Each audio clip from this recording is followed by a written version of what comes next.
교재 77쪽을 제가 읽겠습니다. 6장은 여호와께서 이스라엘과 변론하는 장면으로 시작됩니다. 여호와께서는 과거부터 이스라엘에게 신실하셨다고 말씀하시며 그들에게 순종을 요구하십니다. 그럼에도 여호와를 배신한 이스라엘의 악행이 뒤이어 나오며 그에 대한 하나님의 판결이 나옵니다. 7장은 이스라엘의 전방위적인 부패를 보여줍니다. 그리고 곧바로 구원을 베풀어 주실 유일한 희망인 여호와를 찬양하며 여호와의 성실과 인애를 보여줍니다. 우리는 지난주 미가의 말씀을 통해 이스라엘에 임할 심판과 이후에 이뤄질 회복의 말씀에 대해서 알게 되었습니다. 하나님께서는 미가를 통해 이스라엘 전역의 죄악을 슬퍼하시며 이로 인해 심판과 회복이 있을 것이다 선포하셨습니다. 그리고 이러한 선포가 일단락된 이후의 말씀인 6장은 최종적으로 이스라엘을 법정에 세우신 하나님의 모습을 보여주고 있습니다. 우리 미가서 6장 1절을 함께 읽겠습니다. 1절의 말씀입니다. 함께 읽겠습니다. 너희는 여호와의 말씀을 들을지어다. 너는 일어나서 산을 향하여 변론하여 작은 산들이 내 목소리를 듣게 하라 하셨나니. 아멘. 본문은 다시 한번 여호와의 말씀을 들을지어다 라는 말씀으로 시작됩니다. 여기서 듣다에 해당하는 히브리어는 5장의 마지막에 나온 순종하다와 같은 단어입니다. 그러므로 이 말씀은 그저 하나님의 말씀을 음성적으로 듣는 것뿐만 아니라 순종하기를 요구하는 명령이라고 할 수 있습니다. 이 말씀이 선포된 후 이제 법정에서의 변론이 시작됩니다. 하나님께서 만드신 산과 땅이 변론을 듣는 배심원으로 참여했고 이스라엘은 피고로 앉아 있습니다. 그리고 이스라엘에 대한 신문이 시작됩니다. 하나님께서는 세 가지 말씀을 이렇게 하십니다. 첫째, 내가 너를 괴롭게 한 적이 있느냐? 그런 적이 있다면 나에게 증언하라. 둘째, 나는 너희를 애굽 땅에서 인도하여 내어 자유를 주었다. 셋째, 하물며 모압 왕 발락이 발람을 통해 너희를 저주하려고 할 때에도 나는 발람을 주장하여 너희에게 축복의 기도를 하게 하였다. 이 세 가지 말씀의 공통점은 무엇입니까? 하나님께서는 한결같이 이스라엘을 사랑하셨다. 이게 이 말씀들의 공통점입니다. 하나님께서는 아무것도 아닌 그들에게 자유 주시고 보호하시고 괴롭게 하기는커녕 항상 동행하시어서 사랑으로 품어주셨습니다. 그래서 더욱 화가 난 겁니다. 이렇게까지 이스라엘을 사랑했는데 끊임없이 죄악에서 멀게 하려고 했는데 계속적으로 죄악으로 가는 자신의 백성들의 모습이 안타깝고 아쉽고 화가 나고 힘들었던 겁니다. 그렇다면 이에 대한 이스라엘의 반응은 어떠합니까? 6절에서 7절의 말씀입니다. 6장 6절에서 7절 우리 함께 읽겠습니다. 내가 무엇을 가지고 여호와 앞에 나아가며 높으신 하나님께 경배할까?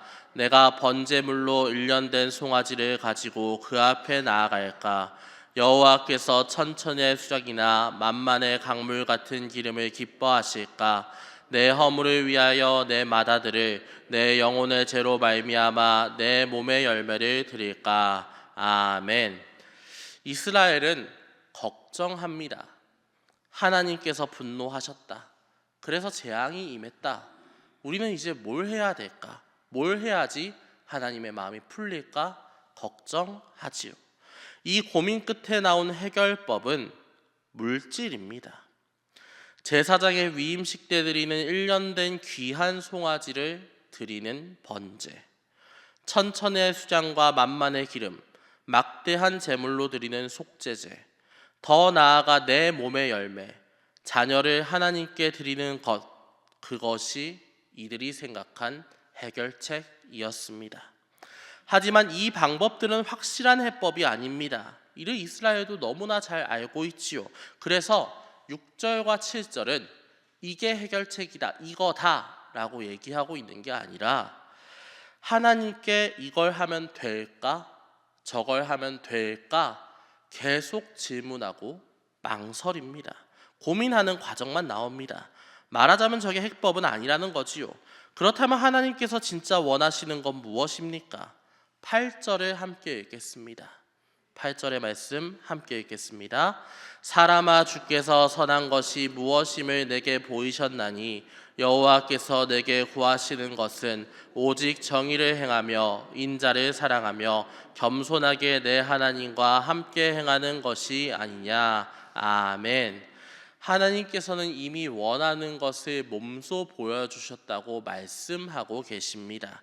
그리고 그것은 정의를 행함, 인자를 사랑함, 겸손하게 하나님과 동행하는 것이라고 이야기하십니다. 왜 이것들을 하나님께서 원하시는 겁니까? 그건 이스라엘 백성들이 정확하게 반대로 가고 있어서 그런 겁니다. 이미 6절에서 7절의 고민들이 그들의 실상을 보여주고 있지요. 그들은 하나님과 관계된 일인데도 물질로 모든 걸 해결하려고 합니다. 물질을 많이 바치면, 귀한 것을 많이 내어놓으면, 내어놓을 수 없는 것을 내어놓으면 하나님께서 마음을 푸실 것이다, 기뻐하실 것이다. 그런데 하나님께서 원하시는 건 그게 아닙니다. 그분께서 원하시는 건 순간에 이루어지는 성대한 제사가 아니라 일상에서 행해지는 정의입니다. 그런데 이스라엘은 정의를 행하지 못했습니다. 하나님께서 사랑하시는 인자를 사랑하지 않았고, 그들의 밭을 탐하였고, 가죽을 벗겨먹고 피로 예루살렘을 건설하는 데 몰두했습니다. 인자를 사랑하는 것, 헤세드. 하나님께서 이스라엘을 긍휼히 여기시고 사랑했듯이 그들도 사랑을 행하였어야 했으나 전혀 그러지 않았다는 겁니다. 이 모든 게 하나님과 동행, 겸손하게 하나님을 따르려고 했다면 자연스럽게 그들의 몸에 체득되었을 것이라, 그들은 교만하게도 하나님과 다를 길을 택하여서 육체의 정욕을 채우는 데만 골몰했지요. 그래서 남은 건 불의한 재물과 부정한 저울, 탄압당하는 주민과 강포한 부자들, 왜곡되고 부당한 현실이었습니다. 그리고 이러한 현실은 우리의 삶에도 마찬가지로 적용되고 있습니다. 우리는 자본주의 사회에 살고 있습니다. 자본, 돈이 근본이 되는 시대에 살고 있는 겁니다. 그렇기에 이 시대의 흐름에 철저하게 순응을 하다 보면 우리는 결국 돈을 왕으로 모실 수밖에 없습니다. 하지만 이게 맞습니까? 7장 5절에서 6절에 보면 그 자본이 만든 병폐가 이렇게 나옵니다.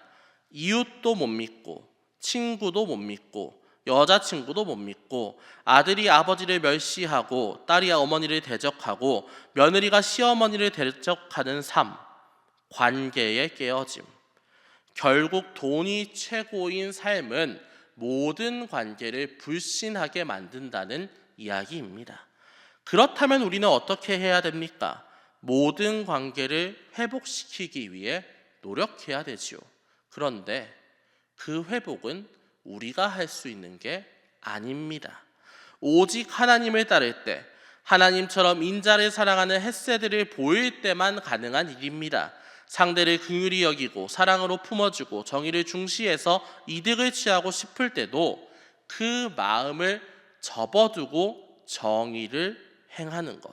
쉽게 말해 오늘 하나님께서 이스라엘 백성에게 원하는 것, 그리고 우리에게 원하는 것은 하나님 따라서 인간답게, 하나님께서 만들어 주실 때 인간답게 살라는 겁니다.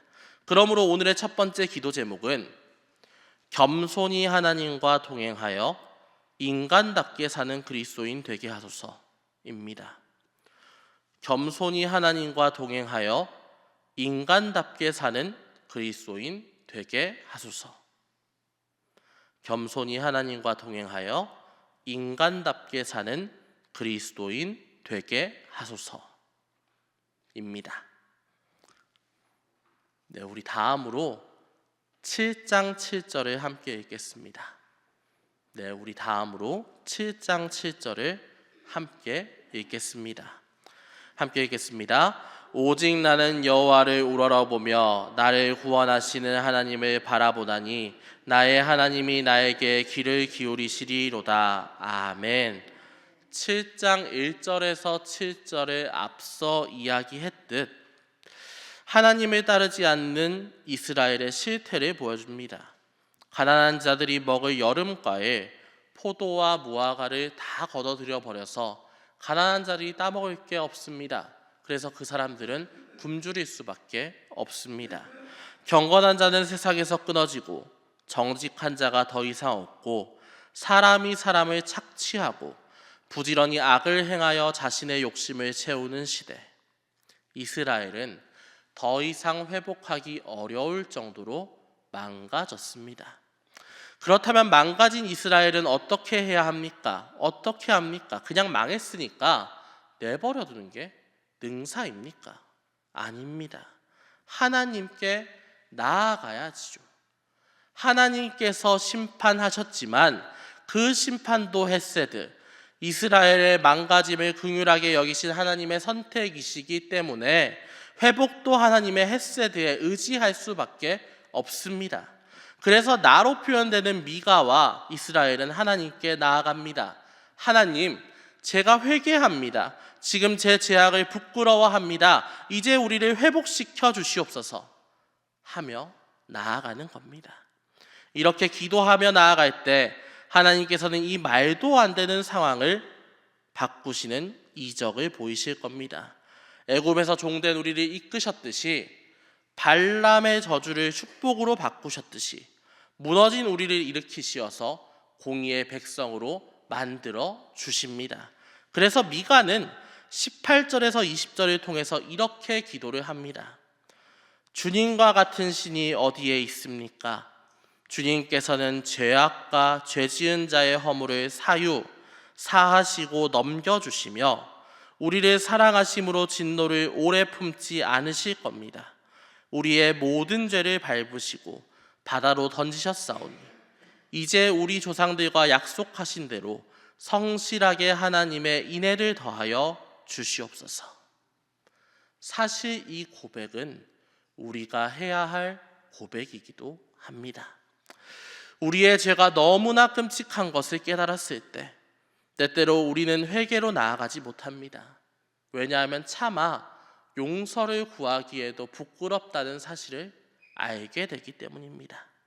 하지만 그대로 좌절하고 밑바닥에 머물러 있는 것을 하나님께서는 절대 원하지 않으십니다. 좌절할수록, 내 죄가 끔찍할수록, 누구도 나를 용서하지 않겠다는 마음이 들면 들수록 하나님께 나아가야 합니다. 그리고 외쳐야 합니다. 주님, 이 죄인을 용서하여 주시옵소서. 세상 누구도, 세상의 어떤 것도 나를 받아주지 않겠지만 오직 주님만은 나를 받아주실 것을 믿습니다. 회개하오니 나를 회복시켜 주시옵소서. 이 방법에 우리가 회복에 이를 방법은 없습니다. 그러므로 두 번째 기도 제목은 하나님의 인자하심에 의지하여 회개하고 회복에 이르는 그리스도인 되게 하소서입니다. 하나님의 인자하심에 의지하여 회개하고 회복에 이르는 그리스도인이 되게 하소서. 하나님의 인자하심에 의지하여 회개하고 회복에 이르는 그리스도인이 되게 하소서입니다. 사랑하는 여러분이 어떠한 상황에서도 주님께 나아가 죄악을 용서받고 회복에 이르는 기쁨을 누리시기를 바랍니다. 그 기쁨이 여러분 안에 거할 때에 이 하루의 삶, 한 주의 삶, 그리고 앞으로의 삶을 주님과 동행하면서 기뻐 뛸 것을 믿습니다. 우리가 그러한 그리스도인 되는 신의 성도 여러분 되시기를 주님의 이름으로 축원합니다. 네, 이 시간 오늘의 두 가지 기도 제목, 겸손히 하나님과 동행하여 인간답게 사는 그리스도인 되게 하소서, 하나님의 인자하심에 의지하여 회개하고 회복에 이르는 그리스도인 되게 하소서.